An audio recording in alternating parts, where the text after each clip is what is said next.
خاندان کے کسی آدمی نے یا کسی بچے نے وہ گیا وہاں پتھر مارا, گھونسلہ بکھیر دیا اور انڈے ٹوٹ گئے, تو جس کا کھیت تھا اور جس کے درخت پہ وہ انڈے دیے تھے وہ آ گیا, کہا کہ یہ گھونسلہ نہیں توڑا ہے, یہ میری ناک کاٹ دی ہے, یہ اس نے کبوتری کے انڈے نہیں توڑے ہیں, میری ناک کاٹ دی ہے, میری بے عزتی کر دی ہے, مجھے ذلیل کر دیا ہے. اس پر لڑائی شروع ہوئی ہے دونوں خاندانوں میں جو آپس کے قریبی رشتے دار تھے. لڑائی شروع ہوئی ہے 120 سال تک چلی, 120 سال تک لڑائی چلی ہے. اللہ کے نبی صلی اللہ علیہ وسلم جب مکے میں حج کے موقع پہ دعوت دیتے تھے آنے والے لوگوں کو, یہ قبیلے والے, اوس والے بھی, خزرج والے بھی حج کرنے آئے تھے. زمانے شرک میں بھی حج کرتے تھے. یہ بھی آپ یاد رکھیں کہ ہم تو مسلمان ہیں, ہم کیسے شرک کر سکتے ہیں؟ وہ حج بھی کرتے تھے, شرک بھی کرتے تھے, عمرہ بھی کرتے تھے, شرک بھی کرتے تھے, سب چلتا رہتا ہے. تو اللہ کے نبی صلی اللہ علیہ وسلم کو جب انہوں نے دیکھا تو کہنے لگے بھائی ہمارے یہاں زبردست لڑائی چل رہی ہے, ہمارے بڑے بڑے سارے کام آ گئے, لڑائی میں سب کام آ گئے ہیں, اب یہ لڑائی کب تک چلتی رہے گی؟ یہ آدمی اچھا لگتا ہے, یہ اچھا لگتا ہے آدمی, یہ صلح کرا سکتا ہے, یہ ہماری جنگوں کو ختم کرا سکتا ہے. اللہ کے نبی صلی اللہ علیہ وسلم سے انہوں نے کہا آپ ہمارے یہاں مدینہ تشریف لے آئیے.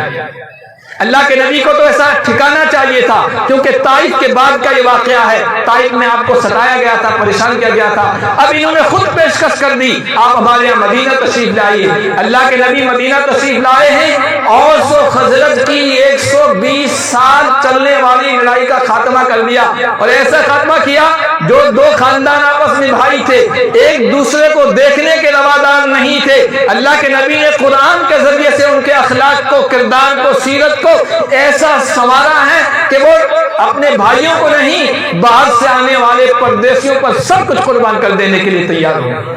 مکے سے لوگ آئے ہیں, لٹے لٹائے آئے ہیں, سب کچھ قربان کر کے آئے ہیں, مدینے میں آئے ہیں. اللہ کے نبی نے کہا بیچارے غریب مہاجر پردیسی ہیں, اب ان کو کون ان کی مدد کرے گا؟ انصاری صحابی. یہ انصاری کون ہیں؟ وہی اوس و خزرج کے 120 سال تک لڑنے والے, معمولی بات پر وہی کھڑے ہو گئے, یا رسول اللہ ایک مہاجر کو ایک انصاری کے حوالے کر دیجئے, وہ ساری اس کی کفالت کرے گا, اس کا خرچہ اٹھائے گا. عجیب واقعات ہیں. ایسا انہوں نے اللہ کے نبی کے مہاجر صحابہ پر قربان کیا کہ ایسی تاریخ میں مثال نہیں ملتی ہے, نظیر نہیں ملتی. حضرت عبد الرحمن بن عوف مکے سے آئے تھے, حضرت انصاری صحابی ہیں, غالباً حضرت ربی ان کے بھائی بنائے گئے. حضرت ربی مالدار تھے, انہوں نے کہا میرے 2 باغ ہیں, ایک باغ آپ کے حوالے کرتا ہوں, میری 2 بیویاں ہیں, ایک کو طلاق دیتا ہوں, وہ عدت گزار لے, حلال ہو جائے, پھر تم اس سے شادی کر لینا. یہ سب کچھ پیش کر رہے ہیں. کون سے؟ وہ اپنے بھائیوں کے خون کے پیاسے لوگ تھے, وہ پردیسیوں پر یہ سب کچھ لٹانے والے بن گئے. یہ کیا تھا؟ اللہ کے نبی نے اخلاق ان کے درست کیے, ان کے دلوں سے حسد, بغض, کینہ سب ختم کر دیا تھا. اب باہر سے آنے والوں کو بھی وہ بھائی بنانے لگے. حضرت عبد الرحمن نے کہا میں تاجر آدمی ہوں, بیوپاری آدمی ہوں, اور میں آپ کا باغ چاہیے, اور بھائی وہ نہیں ہوتا ہے جو اپنے بھائیوں کو طلاق دلا دے, مجھے تو بازار کا پتہ بتا دو.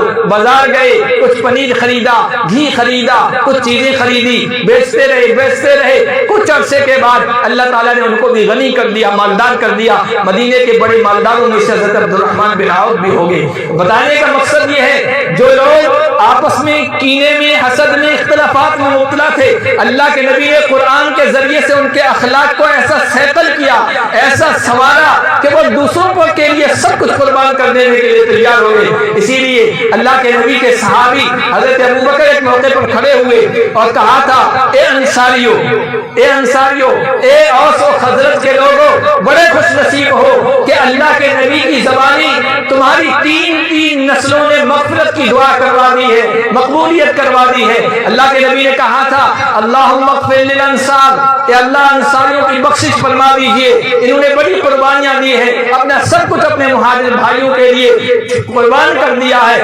انصار کی مغفرت فرما دیجئے. تو انصار کے بیٹے موجود تھے, ان کے بیٹے موجود تھے, وہ کھڑے ہو گئے, ہمارے باپوں کے لیے رسول اللہ نے دعا کی ہے, ہمارے لیے بھی کر دیجئے. اللہ کے نبی نے پھر ہاتھ اٹھائے, اللہم اغفر ابناء انصار کے بیٹوں کی بھی مغفرت فرما دیجئے۔ تو چھوٹے چھوٹے بچے انصار کے وہاں موجود تھے، وہ کھڑے ہو گئے، یا رسول اللہ آپ کی مبارک زبان سے ہمارے داداؤں کی بھی مغفرت کی دعا ہو گئی، باپوں کی بھی مغفرت کی دعا ہو گئی، ہم کیوں پیچھے رہیں، ہمارے لیے بھی دعا کر دیجئے۔ اللہ کے نبی نے پھر ہاتھ اٹھائے اور کہا اللہم اغفر ابناء الانصار، انصار کے پوتوں کی بھی مغفرت فرما دیجئے۔ ابو بکر صدیق کھڑے ہو گئے، انصاریوں بڑے خوش نصیب ہو، تمہاری 3 نسلیں اللہ کے نبی کی زبانی مغفرت کی بشارت لے کے جا رہے ہیں۔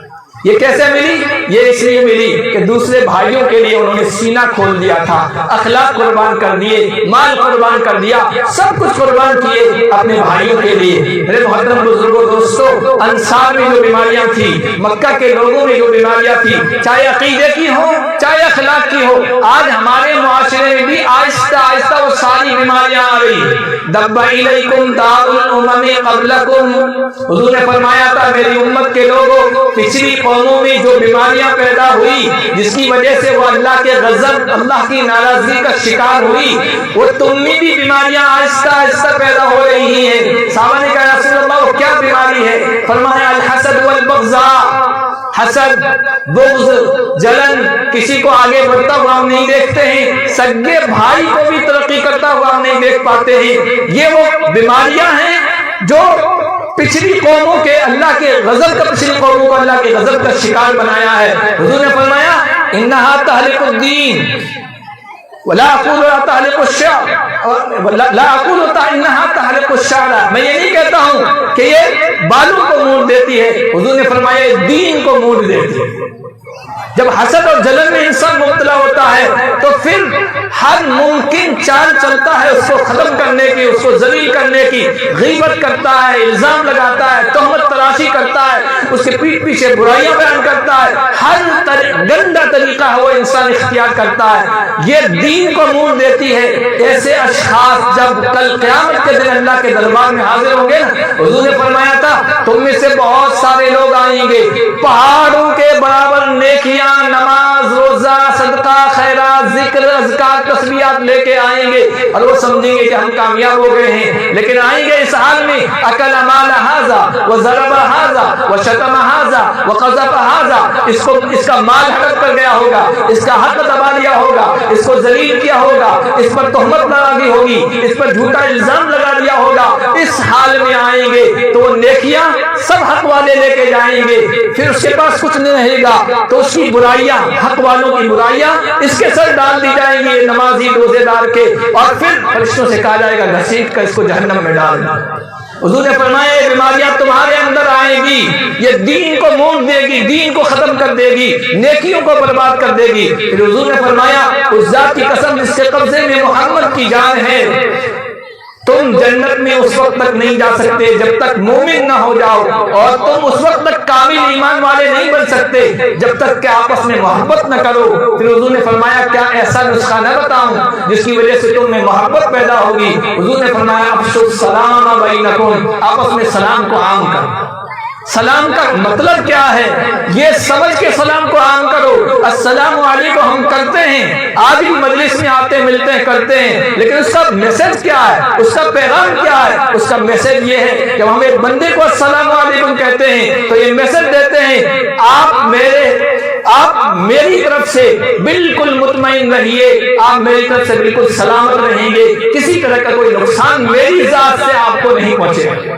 یہ السلام علیکم حضور نے فرمایا تھا مسلمان وہ ہے جس کی زبان اور ہاتھ سے دوسرے مسلمان محفوظ رہیں، اور مومن وہ ہے جس سے لوگ اپنے مال، اپنی عزت و آبرو کے سلسلے میں اعتماد سے رہیں، نہ ہماری عزت و آبرو پر یہ حملہ کرے گا، نہ ہمارے مال پر یہ حملہ کرے گا۔ اللہ کے نبی صلی اللہ علیہ وسلم سماج سدھار کا نسخہ ہمیں بتاتے گئے ہیں۔ ہم عقیدے کی بھی درستگی کی فکر کریں، اخلاق کی بھی درستگی کی فکر کریں، اور وہ نسخہ کیمیا وہی ہے جو قرآن کی شکل میں ہے۔ ابھی بچی اسی پر ایک تقریر کر رہی تھی کہ قرآن کیا ہے، اللہ کے نبی کا لایا نسخہ کیمیا ہے۔ جب جس نے بھی اس کو اپنایا ہے اس معاشرے میں سماج میں سدھار آیا ہے، اصلاح آئی ہے۔ یاد رکھیے جب تک ہمارا معاشرہ سدھرا ہوا تھا، یہ معاشرہ جہاں کہیں بھی جاتا تھا، اس معاشرے کے افراد جہاں کہیں بھی جاتے تھے، لوگ صرف ان کو دیکھ کر، ان کے اخلاق دیکھ کر، کردار دیکھ کر مسلمان ہوتے تھے۔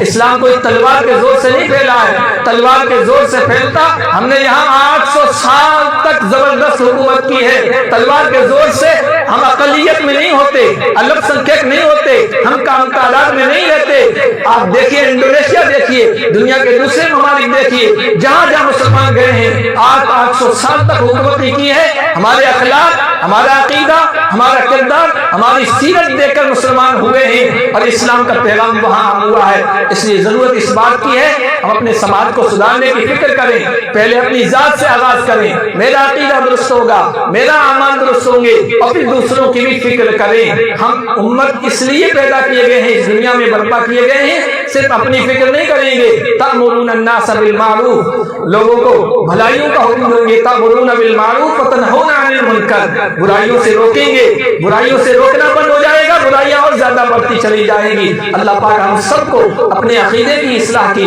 اور اپنے اعمال کی اصلاح کی توفیق عطا فرمائے اور قرآن سے جڑنے کی توفیق عطا فرمائے۔ اس ادارے کے بچوں نے بہترین پروگرام پیش کیا، یہ اس ادارے کے ذمہ داران، اس ادارے کے اساتذہ، معلمین اور گاؤں والوں کی فکر کی بات ہے، فکر مندی کی بات ہے، اتنا اچھا پروگرام پیش کیا ہے۔ سردی نہ ہوتی تو اطمینان سے ہم آپ کے سامنے میسج پیغام رکھتے۔ آپ کا بھی خیال رکھا ہے، اپنی ذات کا بھی خیال رکھا ہے۔ اللہ پاک ہم سب کو جو کچھ کہا گیا ہے اس پر عمل کرنے کی توفیق عطا فرمائے۔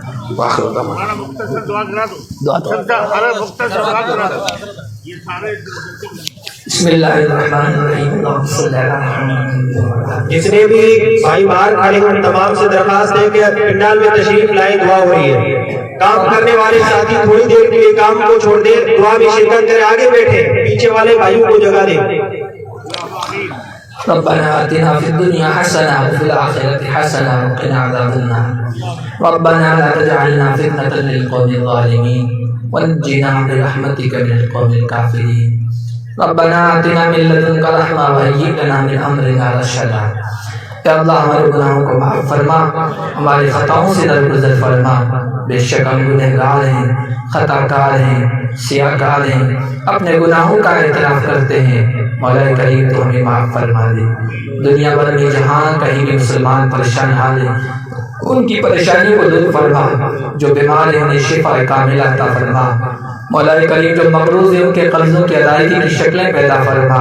جو نوجوان بچے بچیاں بغیر رشتوں کے بیٹھے ہیں ان کے لیے مناسب رشتے مہیا فرما۔ مولا کریم جن کے اولاد نہیں ہے انہیں اولاد عطا فرما۔ جو نرینہ اولاد سے محروم ہیں انہیں نرینہ اولاد سے نواز دے۔ جن لوگوں نے دعا کے لیے کہا ہے، لکھا ہے، ہم سے توقع اور امید لگائے بیٹھے، سب کی جائز تمناؤں کو پورا فرما۔ مولا کریم ہمیں اپنے عقیدہ درست کرنے کی توفیق عطا فرما، اپنے اخلاق کو بھی سنوارنے کی توفیق عطا فرما۔ جو کچھ کہا گیا ہے اس پر عمل پیرا ہونے کی توفیق عطا فرما۔ مولا کریم جن بچوں بچیوں نے پروگرام پیش کیا ہے اللہ ان کے مستقبل کو روشن و تابناک بنا، انہیں دین کے خادم و خادمائیں بنا۔ مولا کریم انہیں عقیدہ توحید کا علم بردار بنا۔ یا اللہ ہم سب کے عقیدہ توحید کی حفاظت فرما۔ مولا کریم ہمارے آنے والی نسلوں کی عقیدہ توحید کی حفاظت فرما۔ مولا کریم اس ادارے کو قبول فرما، ادارے کے ذمہ داروں کو قبول فرما، ادارے کے اساتذہ کو قبول فرما، ادارے کے لیے مالی تعاون فراہم کرنے والوں کو قبول فرما، ادارے کو محبت کی نگاہ سے دیکھنے والوں کو قبول فرما۔ مولا کریم جن اساتذہ نے محنتیں کی ہیں ان کی محنتوں کو اپنے بارگاہ میں قبول فرما۔ یا اللہ ان کی محنتوں کا ثمرہ انہیں اس دنیا میں بھی عطا فرما، آخرت میں بھی عطا فرما۔ ہمارے جو علماء کرام اس علاقے کے بزرگ علماء کرام بیمار ہیں، یا اللہ ان سب کو شفا کاملہ نصیب فرما۔ علاقے کے بزرگ علماء کی سرپرستی تعبیر ہم پر قائم فرما۔ مولا کریم نوجوان علماء کرام کو میدان میں اتر کر اصلاح عقیدہ اور اصلاح اعمال کے کاوشیں کرنے کی توفیق عطا فرما۔ ہماری دعاؤں کو محض اپنے فضل و کرم سے قبول فرما۔ وصلی اللہ تعالی علی خیر خلقہ محمد و آلہ وصحبہ اجمعین برحمتک یا ارحم الراحمین۔